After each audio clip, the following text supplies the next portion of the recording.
Jim, Rowan, how you going? It is the 10th of April, 2021. It is a gorgeous day. Oh, not a cloud in the sky. I forgot to do this on the last one. I didn't do the date and the weather check, which I'm sure caused many a broken heart. But yes, nice day today. Probably a bit too nice because the birds are singing, and I know I can hear that on these recordings, but what are you going to do? It's nice background music, I hope. Okay, look, there's not a lot going on with New Japan at the moment.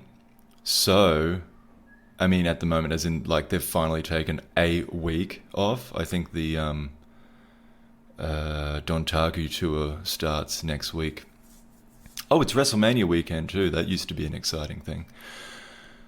But no time for that. We gotta catch up on everyone's favorite show. Ba-dum-bum, quack. Strong. It's actually not bad. I mean, it's getting better. And the New Japan Cup USA is what we're shooting toward at the moment. So at least on YouTube, I'll put this in the playlist for Strong, but you can always just go back if you want to catch up on what's going on with Strong. I just put them all together in blocks for these recordings, and yeah, because I watch it every week, but I just don't feel like I don't want to tack it on to another podcast, and yeah, I don't know. They're rarely very eventful, so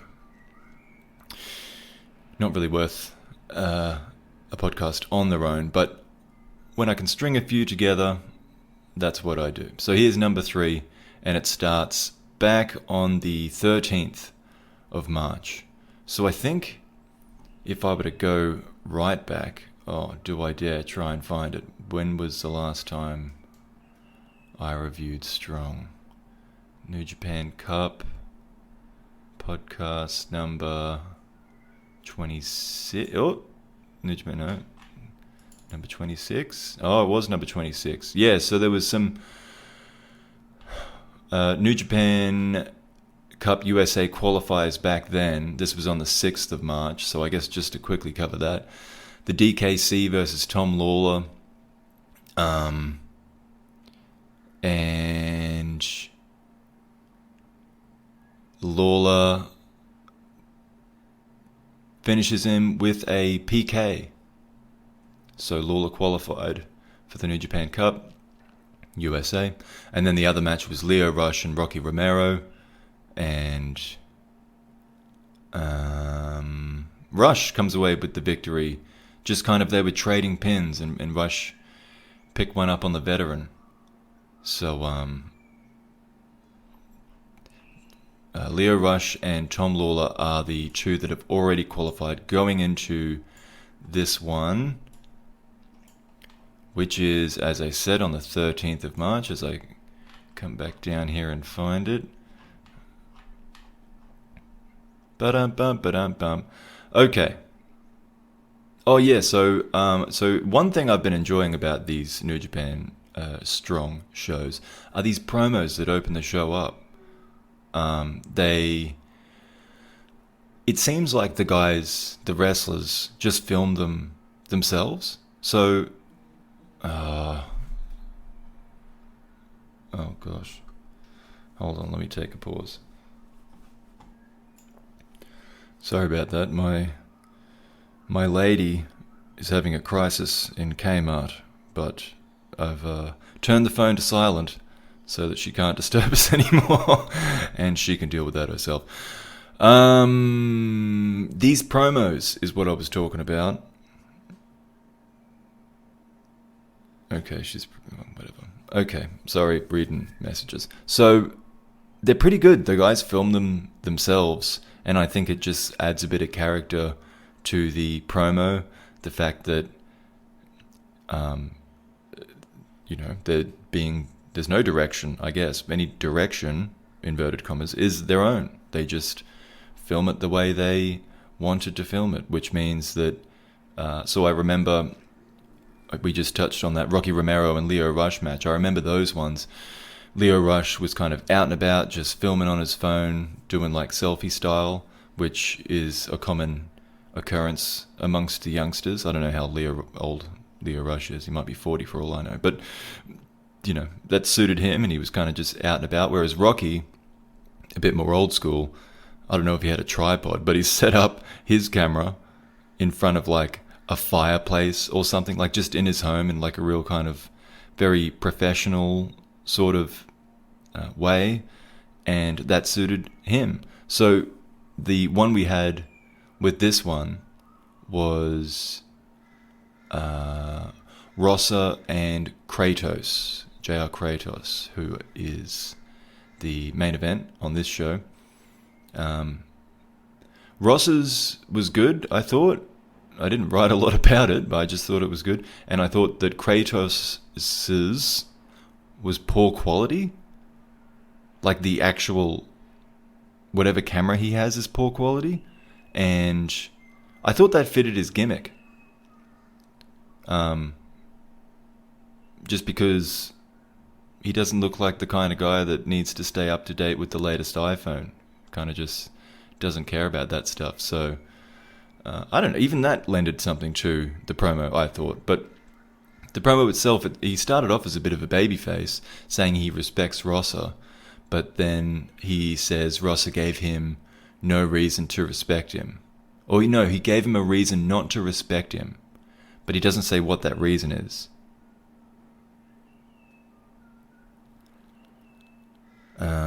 So I don't really understand. I mean, put it this way, he definitely directed himself in this one, and he didn't give himself any direction in that promo. Then Kelly opens the show up proper, and he shows us Barrett Brown's outburst. This is another callback to the last show, because Barrett Brown lost the match and was going crazy about needing to find a way to get a win. And Kelly actually says that Barrett Brown might be close to losing his job if he can't find a way to win. So that's the opening match, Barrett Brown and Adrian Quest versus the Regal twins. And this is when the Regals debut their ugly Japanese dragon tattoo shirts. We're to learn later that this is to do with them wanting to be tough like Brody. Kozlov isn't sure if it's a shirt. He seems to think it's a real tattoo. And anyway, the finish of this one is one of those Regals cradles up Brown, kind of out of nowhere for the win. Barrett freaks out. And after the match, Quest is kind of saying he set Brown up and is a bit dismissive of Brown, but Brown defends himself. He says, well, instead of getting moody again, he sticks up for himself, so that's good. That's better to see than him going crazy last week. Not in terms of, like, as far as the show goes, in terms of his mental health, I say that. Then the Regals say they hope Brody saw their win, and then he shows up behind them, but he's less enthusiastic than they are. Anyway, that was just the opener. So the qualifiers on this show were Jordan Clearwater, qualifies for the New Japan Cup USA, that is, to be clear. Jordan Clearwater versus Hecaleo. So Hecaleo wants to bully and brawl, and he mostly dominates the match. Clearwater fights out of a chokeslam, but struggles to lift Hecaleo onto his shoulders. Hecaleo does not face the same issue, driving Clearwater down with a sit-out DVD for the finish, and for victory, and for qualification into the New Japan Cup.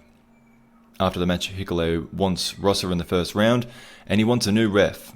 Of course, they faced each other a couple weeks back, I guess, in Strong, in terms of Strong episodes, and there was that weird match where Rossa was, of course, the babyface in the match, but he played like he was the heel. I think he grabbed the tights on the finish for the roll up.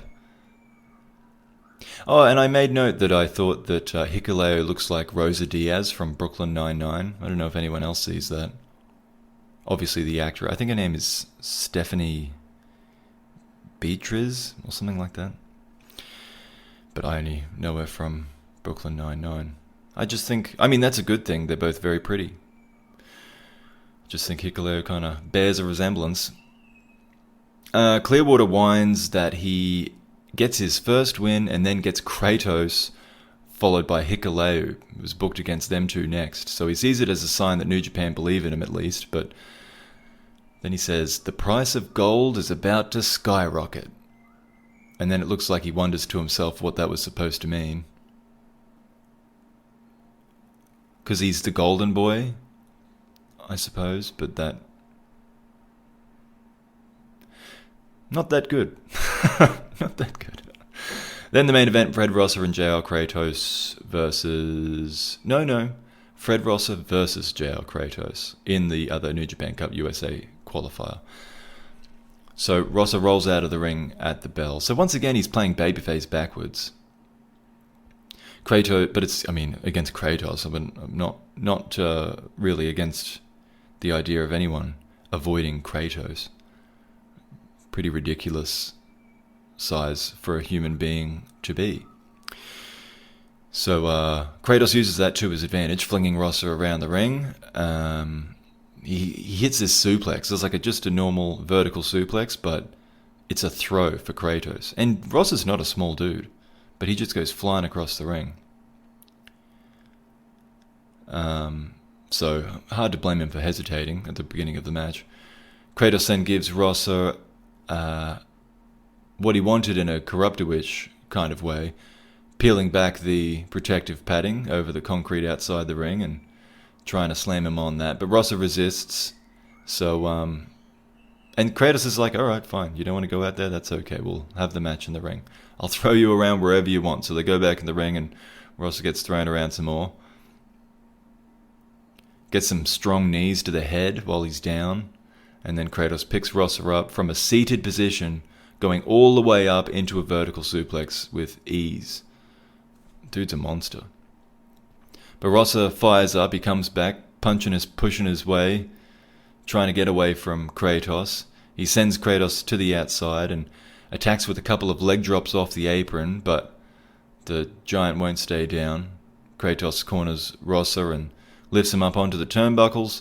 Rosser slips down, uses Kratos' elevated position to hit his gutbuster, but Kratos kicks out of that. He tries lifting Kratos on the apron, but that isn't happening. It ends up just being a roll-up out of nowhere that does it. So Rosser advances, but Hickolo doesn't let him celebrate, knocking him down on the ramp, then feeding him to Kratos in the ring. A discus lariat from Kratos drops Rosser, and then Hickolo wants his own revenge as well, chokeslamming Rosser, throwing in a couple of elbows as well, and there was no promo after any of this. So that was the show. The 20th was the next week, 20th of March.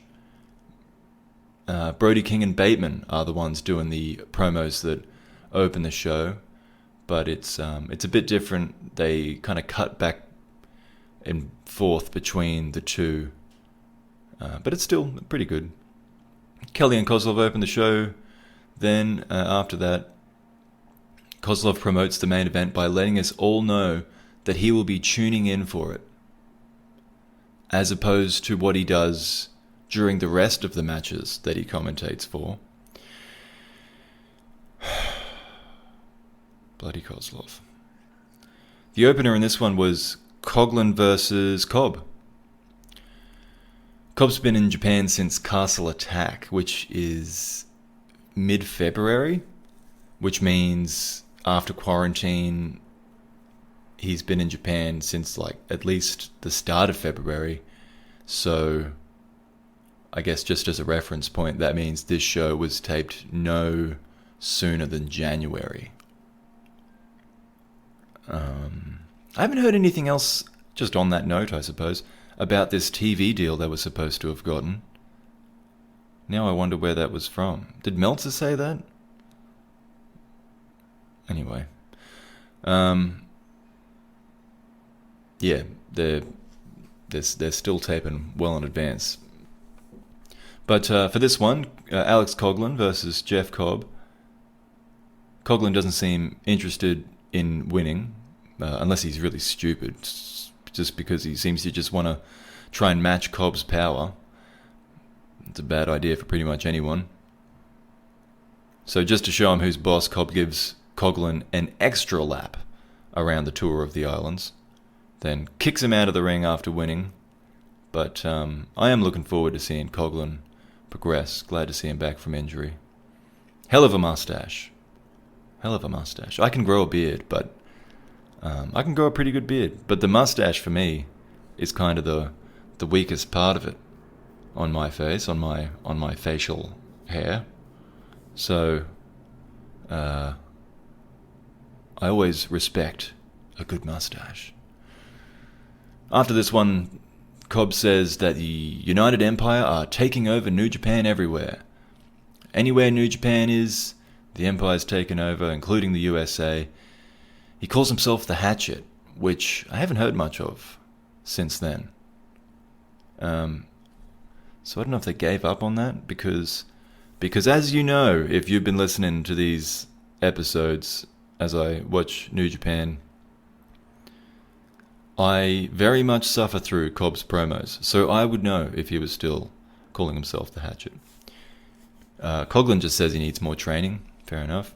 Let's get to the USA New Japan Cup qualifiers. We had Mysterioso and Ren Narita. Mysterioso talked to Kelly before the match. He says that he came to New Japan looking for opportunities and that this is a big one. This might just be the worst promo that I have ever seen on this show, and my goodness gracious, is that saying something. Mysterioso through this promo is monotone. He lacks confidence. He says nothing of note. Whatever he says, he clearly doesn't believe himself. I mean, his name's cool. Big Puppy Pump. But, yeah. Look, I'm not trashing him for no reason. That's just my take. Terrible promo. And the fact that this was pre-recorded, and they could have been like, hey, Puppy Pump, let's take it from the top, man. Let's try that again. Maybe just make it a shorter version of whatever that was. Like, at least. Was that what they already did? Was there a longer version of this horrid promo that they cut? And this was the best one they got? Were they in the studio for 2 hours with Big Puppy Pump trying to get... And then they just like, at the end of it, this, alright, we got it, man. Thanks. Damn.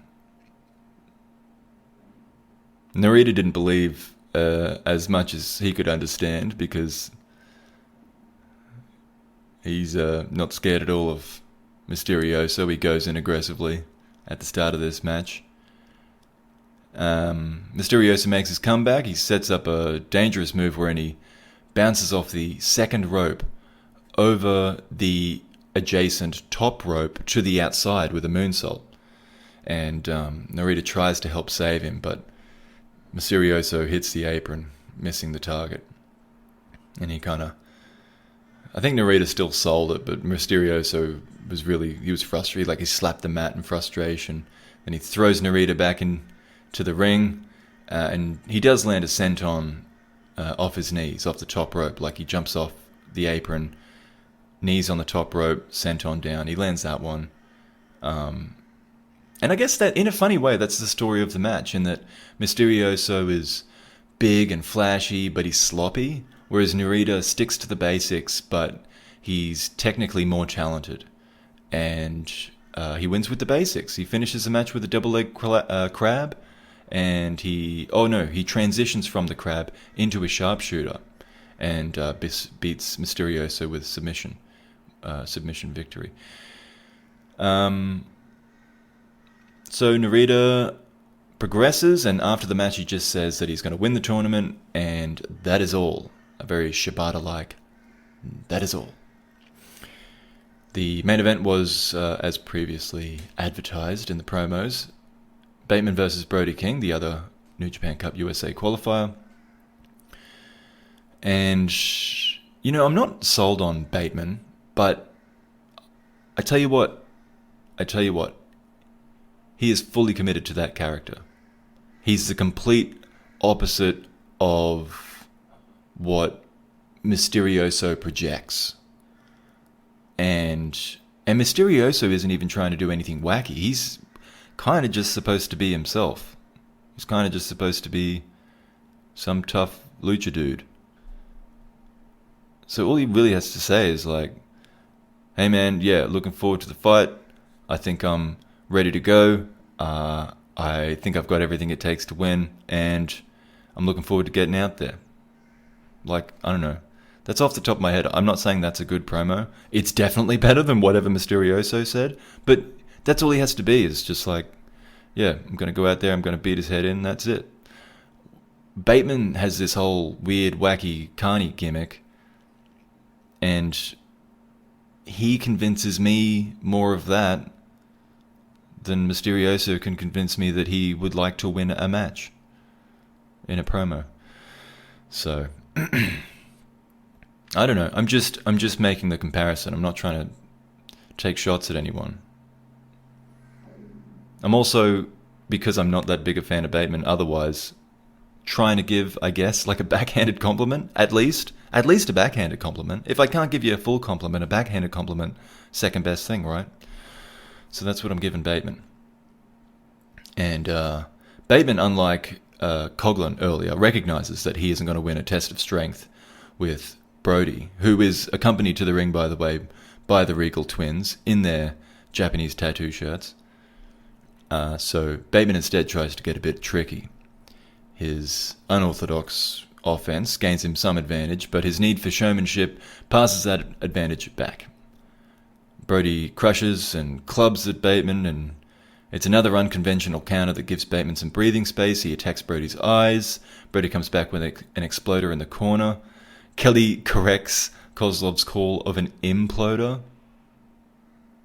which I recently saw because, several people do it, but Nakamura famously does the inverted exploder suplex. And I just recently saw something about someone mentioning, well, wouldn't you call it the imploder?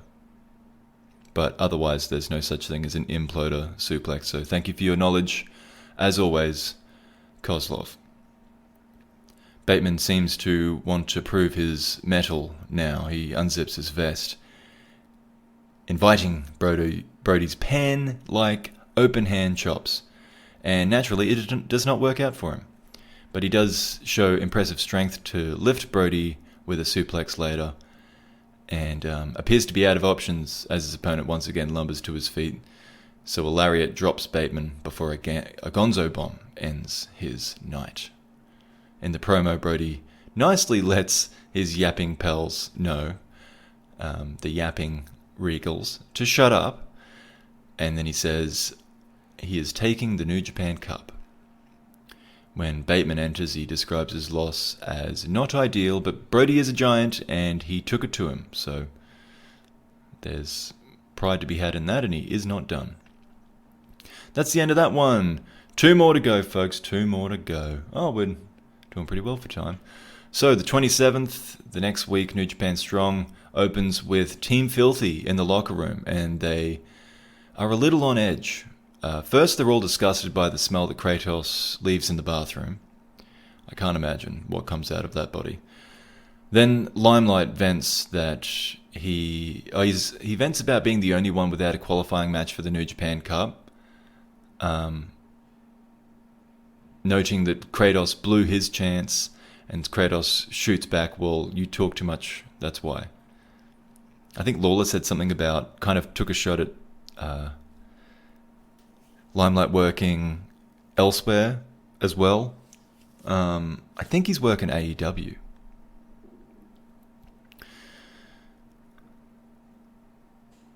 Then Lawler makes fun of Dickinson for losing to Narita.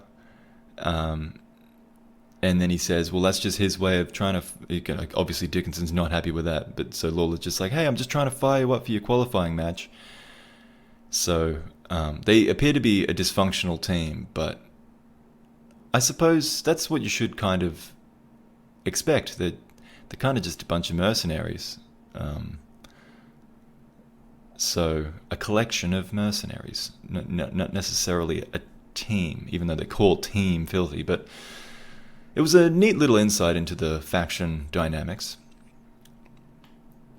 I mean, it's funny that they are quite dysfunctional, but I mean, they've only just got together. So we'll see how that plays out. But this one started with a couple of qualifiers, and then the main event was the tag match. So the first one was Clark Connors and TJP. Connors starts with a spear and a couple of snap suplexes to wake TJP up right out of the gate. Perkins comes back with a plancha on the outside, then does his goofy holds on the inside, and he begins to target the left knee of Connors. Just when Connors starts to build some steam and goes for the spear again, it's that knee that's exploited.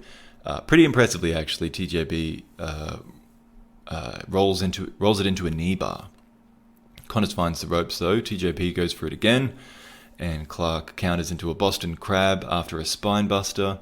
The veteran breaks that with the ropes as well. But a pretty even match. It goes back and forth. TJP locks in that knee bar again, and Connors powers up, manages to stack TJP just long enough for the pin to kind of steal the match. Pretty good one, pretty good match, especially for a match with TJP in it, who's a very good wrestler, don't get me wrong. I just don't personally appreciate his style too much. And TJ's pretty dirty about it. He's arguing with the referee. He doesn't accept a handshake from Connors. After the match, he says, wrestling's a game of inches just like any other sport. Connors had run out of inches. So basically, he's just still disputing the decision.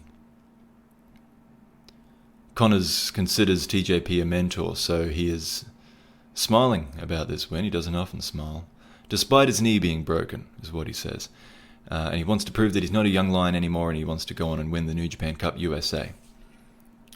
So the next qualifier, Dickinson versus Blake Christian. So Christian has some sharp techniques and moves around the ring well, but Dickinson stops him dead in his tracks with a counter drop kick as Christian comes off the top turnbuckle. And suddenly the match is being fought at his pace. Dickinson's got a nasty chop on him, and Christian feels a good one. And then Dickinson begins using the elements to his advantage. The referee proves himself rather idle as far as control goes. Christian shows he's more than just flashy moves, though. At least he can be effective with those flashy moves. He comes back several times, but Dickinson goes for a powerbomb and nearly has his knee blown on the sunset flip counter, but is fine enough to land a subsequent powerbomb for a 2 count. He tries a DVD next, but Christian fights out, so Dickinson goes back to working the legs, and he looks like he's trying for the powerbomb again when meeting resistance. But when meeting resistance from Christian, he pulls up Christian's legs and instead goes for the pile driver. So those weakened legs is what ended up doing Christian in. Goes down via pinfall, and after the match, Dickinson says he has every wrestling attribute any wrestler could need, considers himself a favorite to win the whole thing. So those are the qualifiers completed, I believe. Let me double check. Yep, that's right. We're up to the last one here. So the New Japan Cup USA will be contested between Tom Lawler, Leo Rush, Hecaleo, Fred Rosser, Ren Narita, Brody King, Clark Connors, and Chris Dickinson. But before that, the main event of this show from the 27th was Lawler and Limelight with Kratos at ringside, Team Filthy versus David Finlay and Carl Fredericks. Carl seems to have something to prove to Lawler, but it doesn't work out at the first attempt, and then doesn't seem to work out very well on the second attempt. And then in their third meeting between Fredericks and Lawler, he gets a spike driver from Lawler. Finlay is also in this match.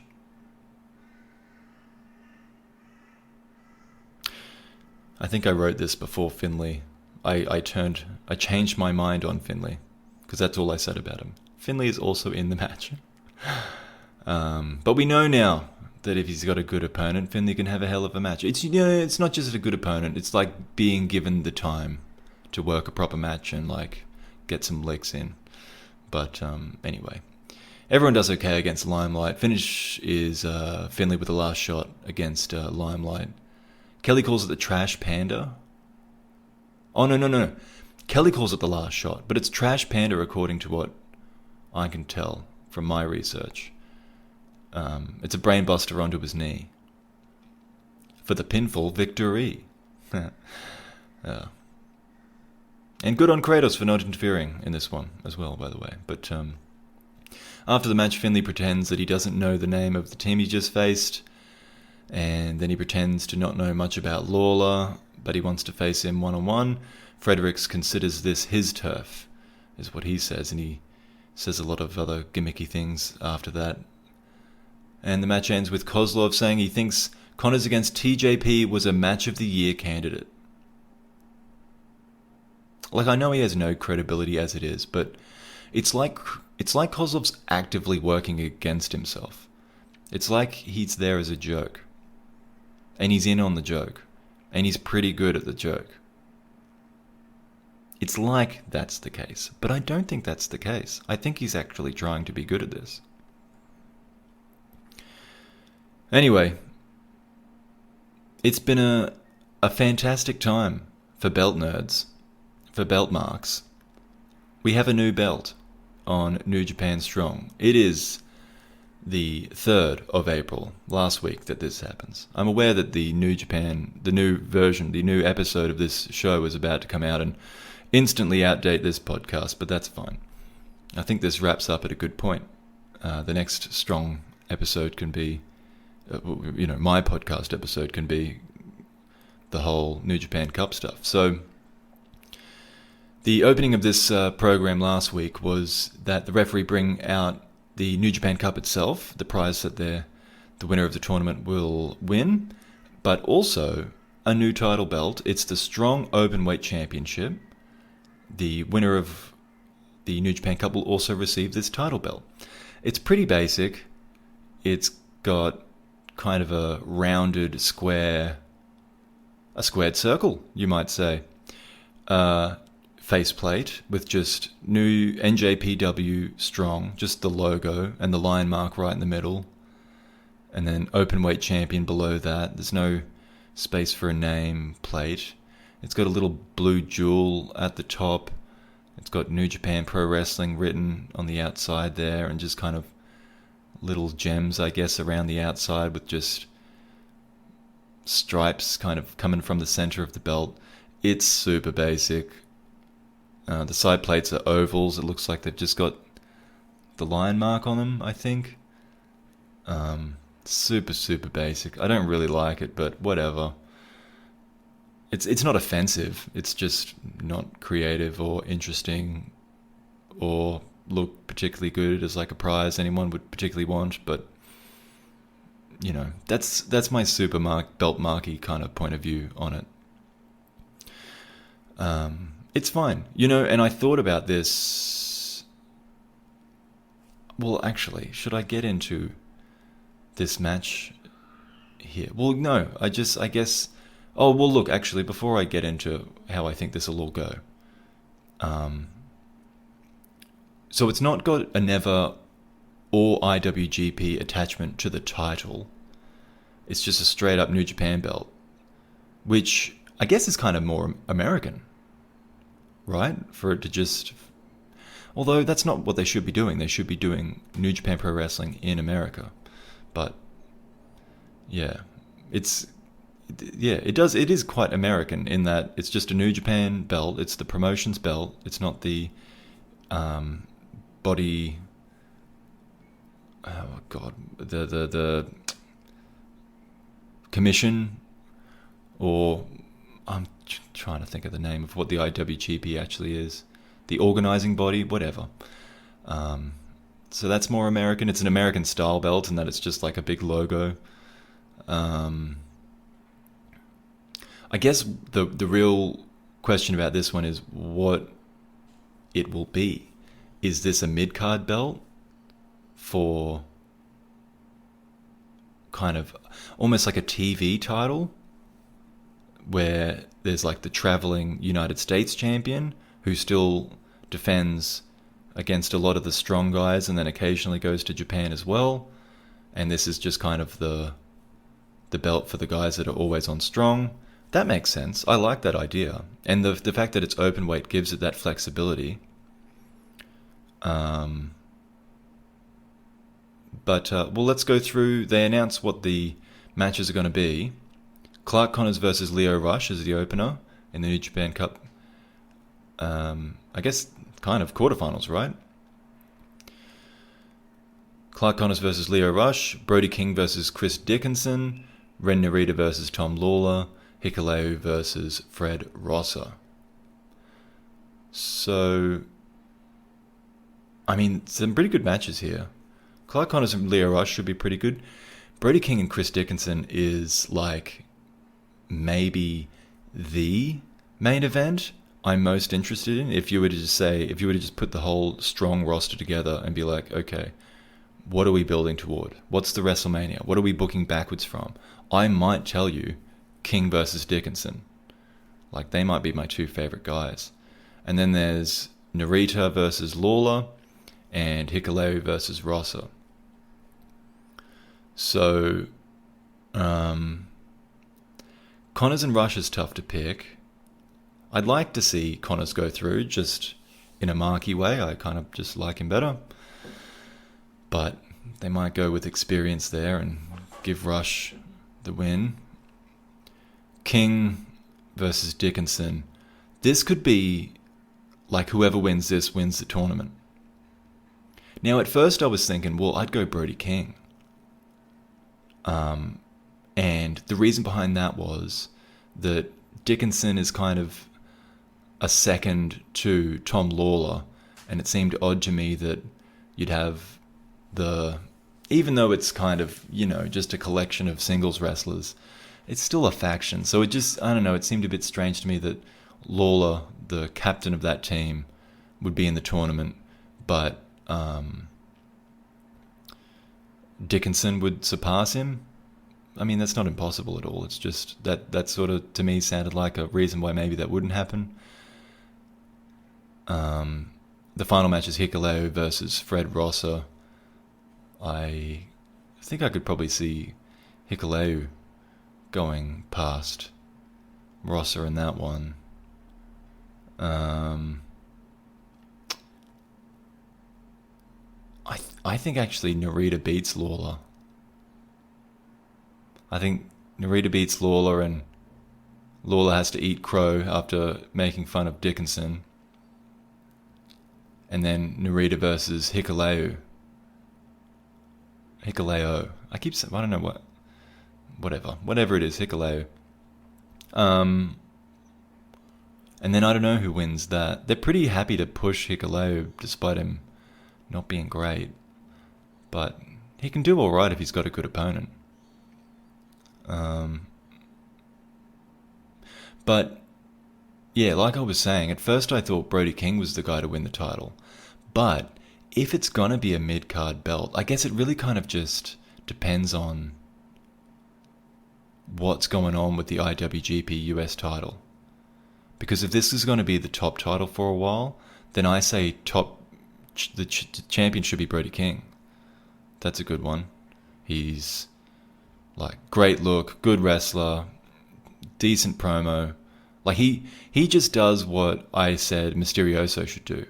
He's just tough, straight to the point. I'm going to win the match. I'm going to whoop your ass. That's it. Like, he doesn't need a silly gimmick or anything. He's just like, that's it. That's fine. And he's fairly young. I looked it up. He's 34. He's a faction leader, of course. And I mean, in his team, he's very much the leader with the Regals. And is there anyone else that they're friends with? That seems to be the team for now, anyway. But if you can call that a faction, but if it's a mid-card belt, maybe Dickinson's the way to go. I'd like to see... Oh, you know what? Either way, like I said, those are probably my two favourite guys. I'm happy to see it on Dickinson. yeah, so the thing is with, I guess with King is that he's with Ring of Honor. I mean, a bunch of these guys play for a few different sides, but I don't know. Who do I see in the final? Narita versus Dickinson? Dickinson gets his win back? That makes sense. Maybe. Look, alright, hell, that's what I'll guess. I'm going to go with that. Hecaleo beats Rossa. Narita beats Lawler. Dickinson beats King. Rush beats Connors, although it'd be cool to see Connors versus Dickinson. But I'll say Rush wins, and then I'll say semifinals, Dickinson beats Rush, Hecaleo loses to Narita, and then in the final Narita loses to Dickinson. That's my predictions. Okay. Call me an idiot. Go ahead. We'll quickly go through these matches because they actually didn't matter too much. This was, Kevin Knight versus Rocky Romero. Obviously the qualifiers are over, and yeah, they didn't do any of those matches, so they just announced them. So today's episode that's coming out today would be when we get the first of those matches, and I promise you I haven't seen them. You probably know that if you're listening to this and have seen those matches, because I'm probably wrong, so why would I lie? Rocky brings his black tiger mask to the ring, and he puts it over the ring post in his corner to face Kevin Knight. So Black Tiger's making a comeback of sorts, I guess. Kevin rushes in and really puts it to Rocky, who uses his experience to more precisely target the arm. Kevin stays in it for a while, but eventually Romero is going to take that arm home if he doesn't tap, so Knight's got to give in. And he's pissed off about it backstage. He says his hard work is still leaving him coming up short, but he's going to win the next one. TJP and Alex Coughlin versus Mysterioso and Jordan Clearwater. It might not sound like it from my last comments on Mysterioso, but I do want to like him. He's got a cool look. He's kind of like a beefy luchador. It's kind of interesting. But he's a botch machine. And it's even worse when he's making TJP's stupid-looking moves look even stupider. But, so, I mean, that's about as much as I said about this one. Clearwater goes down to a Coughlin gutbuster, and TJP finishes it with a frog splash. Then after the match, TJP calls Coughlin the Hulk. Why am I saying Coughlin now? I was saying Coughlin before. It's Coughlin, right? He calls Coughlin the Hulk, talks about the teamwork of the dojo guys, because TJP's supposed to be like a coach for these guys. And he's whining about losing to Connors in the last one and being a bad loser and a whinger. Bad sport. Not much of a role model. But then the other guy's promo, Clearwater tries to convince Mysterioso that they nearly won. Mysterioso says their opponents' experience together got them over the line this time. And then Kevin Kelly talks to Tom Lawler, Dickinson, and Kratos before their match coming up. Lawler thinks Brody is an idiot, and the Regals don't match up. Dickinson isn't giving up his game plan to Kelly, so Kelly pushes Chris on the fact that he's just joined Brody's faction in Ring of Honor. So that's interesting that they brought that up.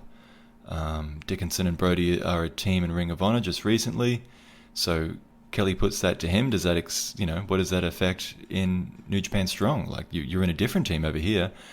And Lawler interrupts Dickinson's answer. He says, money talks.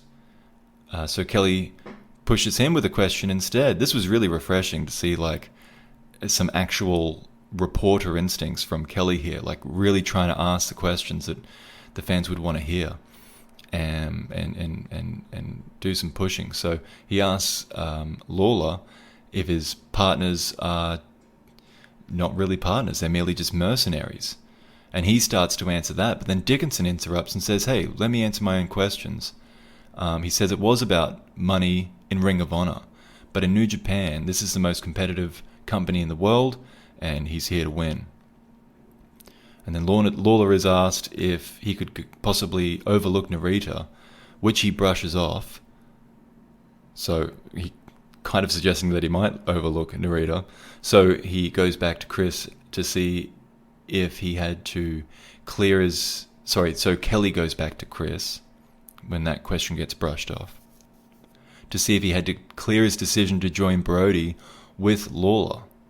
So now, not only is Kelly pushing, but he's kind of pushing some buttons.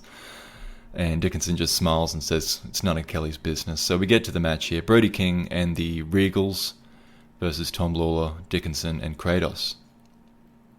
And you know what? I'm starting to kind of get on board with the dorky Regal twins. They just want to be tough and cool like their big brother Brody. But Kratos doesn't feel the same way. He tries to kill both of them. One of them goes flying over the top rope and he just lets him fall and hit the ground. The other one is just bashing the crap out of with an elbow. Well, actually, I don't even know if it was the other one. I'm sorry, boys. I can't tell the difference between you. But yeah, he's just tossing him around. Then Brody gets in and he can stand up to Kratos. They clobber each other. Brody has Lawler begging off too, so he brings Kratos back in. And then Brody tries to throw one of the Regal lads as a weapon at Lawler, but Kratos pounces him out of midair. Is that what it's called, the pounce? When they just, like Kevin Lee does? He just, Kratos smashes one of the Regals out of midair, and then he powerbombs Brody and takes him outside the ring while Dickinson gets the last shot in on either Regal 1 or 2, just knocks him out with the forearm. The referee just calls it off as a KO, or a TKO, I guess, the referee stoppage. And Lawler wants Dickinson to break the kid's arm, but Dickinson, like, he picks him up at first, and then he's like, nah, he shakes his head, he's like, he won't do it. He stands up to Lawler, he's like, there's no point, I don't want to do it. But Kratos gets in there, he's like, I'll do it, I'm happy to do it. He lays out the Regal kid's arm and stomps on it, and everyone sells it like the arm's broken. Dickinson just shakes his head. And backstage, first of all, we had Brody says, it was Sterling. Sterling was the one that had his arm broken. He says Sterling's on his way to hospital. He's like, why would you guys do that? You call yourselves real fighters and you conduct yourselves this way. Like, he's angry about it. Logan's even more angry about it, though. He marches in. He calls Kratos a fat motherfucker. He says he'll fight him on the street anytime he sees him. He is swearing all through the promo. It's all kind of taken out, like it's silenced out, all the swearing. But there was a lot of silences in this promo. And hell, he showed some fire. It was actually a pretty good promo. Like, he really seemed super mad about it. Which, you know, when you can swear your head off, it certainly helps. But, well, look, I mean, if you're allowed to swear, then that's a natural reaction, so I'm fine with that. And then Dickinson, all three of the winners come in, and Dickinson is sort of saying, look, shouldn't winning the match have been enough? And the other two are like, nah, that was great, like, we broke his arm, that's pretty funny, or whatever, and Dickinson just leaves. He's like, not really interested. But the other two are still happy about it. So that's the end of this show. And I guess that kind of, I mean, Kratos is already out of the tournament. Lawler certainly needs, I mean, acting like that, he definitely needs someone to, I guess, you know what, it could, I guess if that's kind of an angle, that's a big angle on this show as far as Strong goes.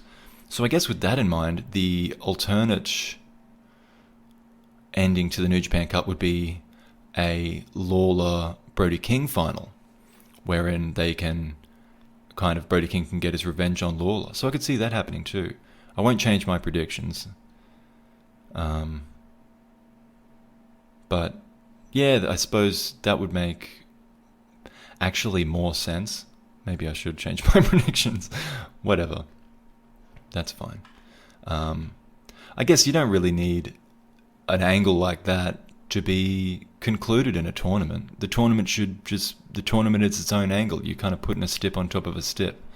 So I'll keep my prediction, and they'll run that King versus Lawler match later down the line, I guess. But in my mind, in my predictions.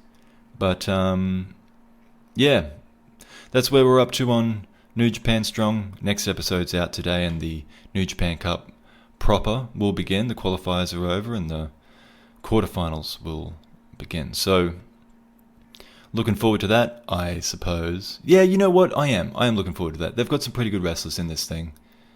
And it's got it seems like a real prize now. It's good. It's a good thing that they've got a real prize to fight over. Not just this cup. They've had cups before on Strong. But now the fact that they'll have a defending champion, a title belt on the show, that's definitely a step forward. So, because, a big problem for these shows I've been watching from the beginning has been just the lack of consequence to wins and losses. There's nothing, being at the top of the rankings isn't really getting you anywhere. Now it's getting you somewhere. Now it's getting you a prize. So, hey, it's a new era. And the next time I talk about Strong on here, it'll be about that new era. I imagine it'll probably be a wrap-up of the whole tournament. We'll put it all together. So, look forward to that. I'm going to be throwing up some historical episodes soon as well. Look out for those. And, of course, Dontaku stuff coming up soon. But thank you for listening. Until next time, have a good one. Oh, and by the way, sorry about that. Interruptions at the beginning. And hopefully she doesn't listen to this, because I've been ignoring her messages since. I think she got out alive. I think she got out of Kmart alive. Let's hope. Let's hope she had a good one.